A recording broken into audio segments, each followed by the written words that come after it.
contohnya, tidak ada kreator sebelumnya, hanya Allah saja. Ialah Allah yang Maha Al-Khaliq. Kita lanjutkan di bab yang kalimat ke-13 adalah Al-Bari'u. Al-Bari'u bermakna zat yang menciptakan atau bermakna menyembuhkan. Bisa juga diterjemahkan adalah zat yang bersih. Ialah Allah zat yang mewujudkan, yang merancang segala sesuatu yang belum ada bentuknya menjadi ada, berdasarkan tuntutan penciptaan dan takdirnya Allah, takdir rancangannya Allah. Jadi kurang lebih seperti Al-Khaliq, di mana Allah menciptakan hal yang belum ada contoh sebelumnya. Al-Bari juga demikian. Diperkuat dengan bahwa penciptaan Allah itu sesuai dengan tuntutan takdir penciptaan, tuntutan rancangan dan takdir dari Allah. Jadi betul-betul sudah dirancang, sudah dituntut untuk memiliki sebuah hikmah di dalamnya. Dan juga Allah adalah zat yang bersih dari segala kekurangan dan cacat di dalam zat dan sifat juga perbuatannya Allah. Allah adalah zat yang maha bersih, atau yang tidak ada cacatnya, tidak ada kurangnya, dan tidak ada aib di dalam zatnya Allah. Allah maha sempurna, Allah maha bersih. Berikutnya bahwa Allah adalah zat yang menyembuhkan orang-orang yang sakit dari penyakitnya dan musibah, yang tidak ada yang mampu untuk menghindarkan penyakit, tidak ada yang mampu untuk menghindarkan musibah kecuali hanya Allah.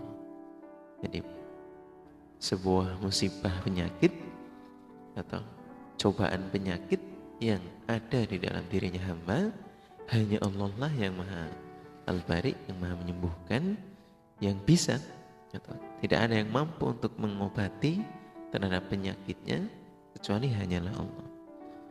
Bahwa sejatinya bahwa penyakit yang Allah turunkan beserta obatnya. Ikhtiar kita kepada Allah untuk berdoa dan usaha kita untuk mencari jalannya sembuh, ya, termasuk dari sebuah petunjuk dari Allah, sebuah keyakinan.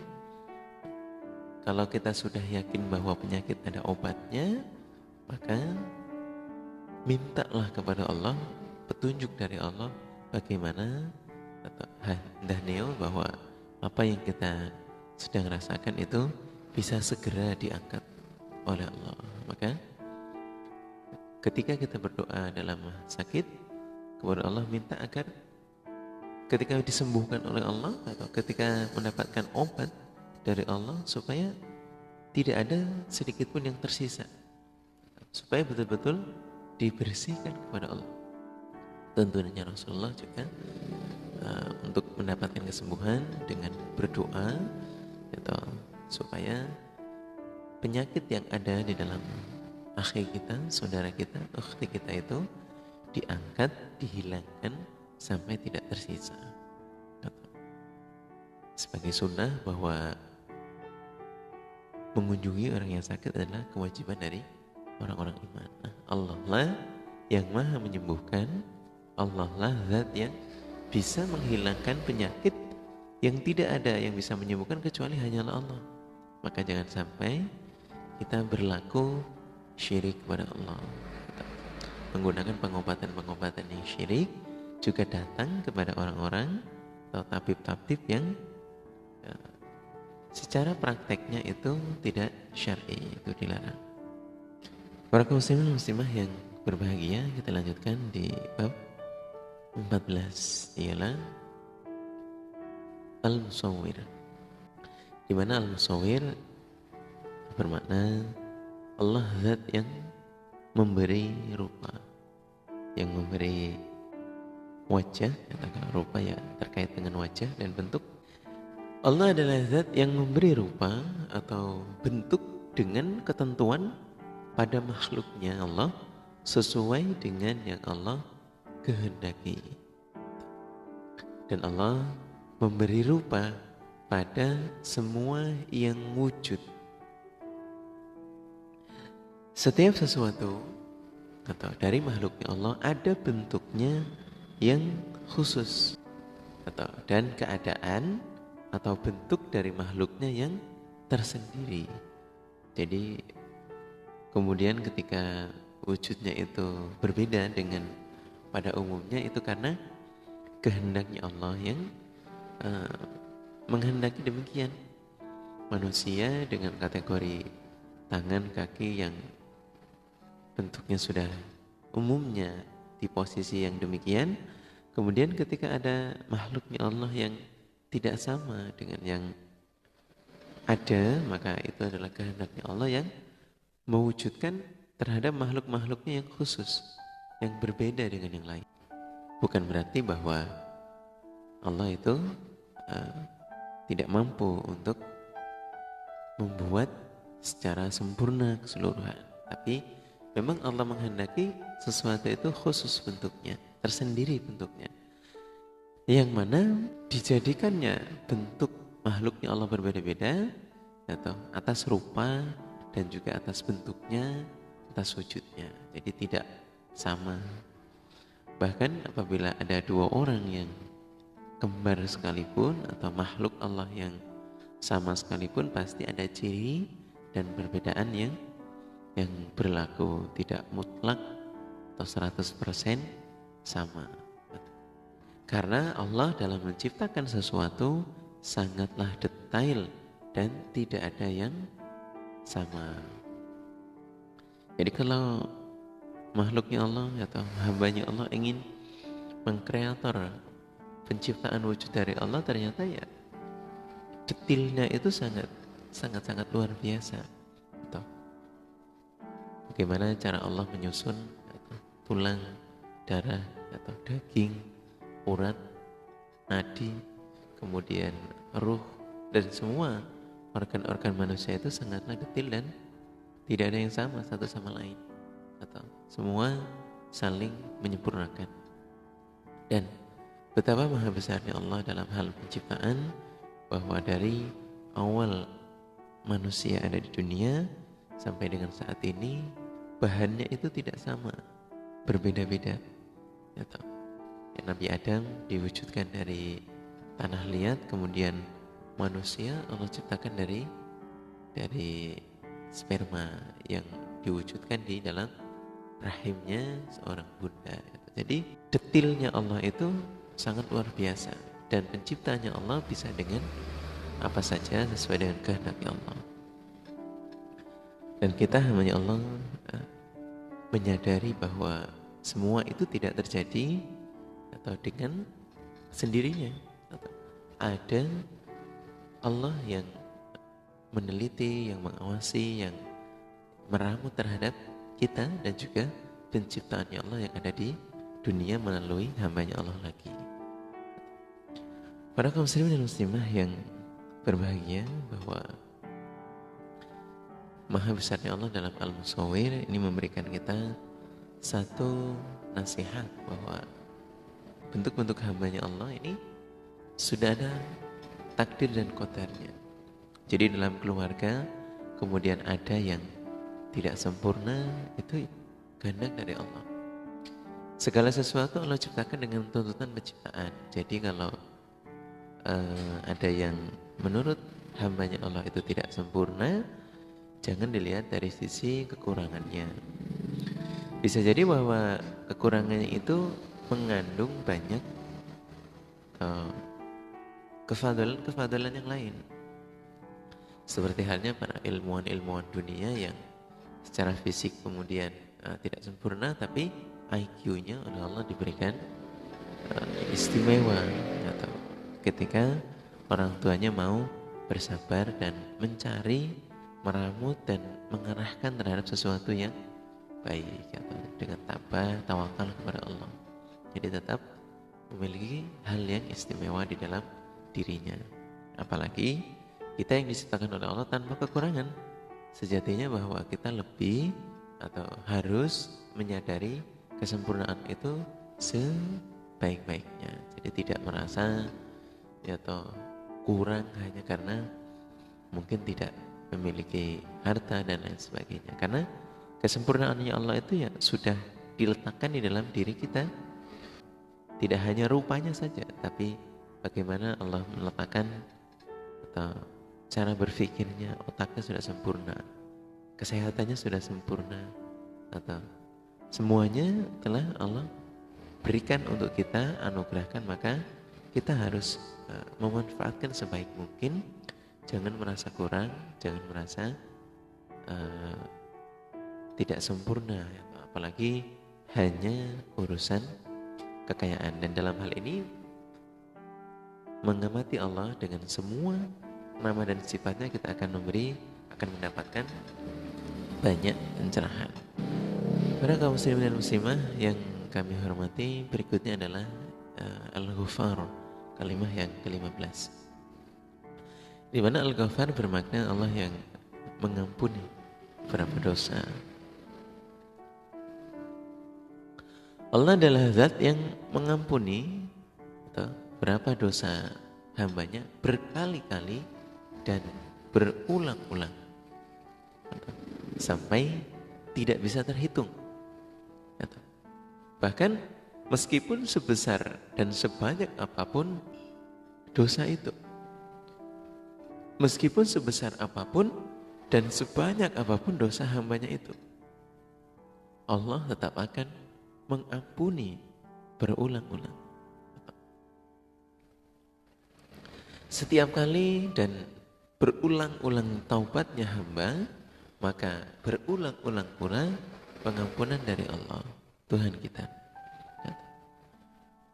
Berulang-ulang pula dari Allah mengampuni terhadap kita. Karena Allah adalah zat yang banyak pengampunannya. Jadi betul-betul Allah Maha mengampuni terhadap dosa-dosanya hamba. Para kaum muslimin dan muslimah yang berbahagia, yang kami hormati, Allah mengampuni hamba atau terhadap dosa-dosanya hamba karena disadari atau tidak, atau Rasulullah SAW telah mengingatkan bahwa al-insan aqamul khata' wa nisyan. Manusia itu adalah tempatnya salah dan luput. Tempatnya salah dan lupa. Maka perintahnya Allah adalah jangan berputus asa dalam meminta pengampunan kepada Allah. Apabila kita sudah berlumuran dosa di mata kita yang memahami sebuah kesalahan, maka ketahuilah bahwa Allah Maha mengampuni. Tidak ada dosa yang tidak diampuni oleh Allah. Dalam sebuah riwayat, ada seorang hamba yang telah melakukan dosa pembunuhan sebanyak 99 kali. Kemudian datanglah dia kepada rahib, kepada ulama. Yang pertama kali dia datangi, nas yang disampaikan bahwa ketika orang telah melakukan banyak sekali pembunuhan, ya tidak bisa oleh Rabb diampuni. Sehingga ketika sang rajul tersebut mendapati nas dari ulamanya tidak bisa diampuni lagi, nah dia justru kemudian menambahi pembunuhannya terhadap si rohib tadi. Atau karena penjelasan yang didapatkan adalah bahwa Allah tidak akan mampu, tidak akan mungkin untuk mengampuni dosa-dosanya. Padahal si rajul tersebut ingin sekali bertaubat kepada Allah. Kemudian pada saat dia terus mencari kepada ulama, pada rahib yang lain, nah, bertemulah dengan salah satu rahib, salah satu ahli ibadah yang menyampaikan bahwa apakah dia bisa diampuni Allah? Allah jawabannya bisa, mungkin. Lantas sang rahib tersebut menyampaikan bahwa ada sebuah desa yang bisa untuk didatangi dan dia melaksanakan pertobatan di sana. atau sampai akhirnya Allah menghendaki di pertengahan jalan dia dicabut nyawanya oleh utusan Allah yaitu malaikat. Lantas malaikat yang mencabut nyawa saling berdebat di manakah dia akan atau diantarkan nanti, apakah ke dalam surga atau dalam neraka. Nah, malaikat yang bertugas untuk mencatat amal dibawa ke kebaikan-kebaikan atau ke alam al-jannah, kemudian tetap bersikukuh dengan apa yang dia catat.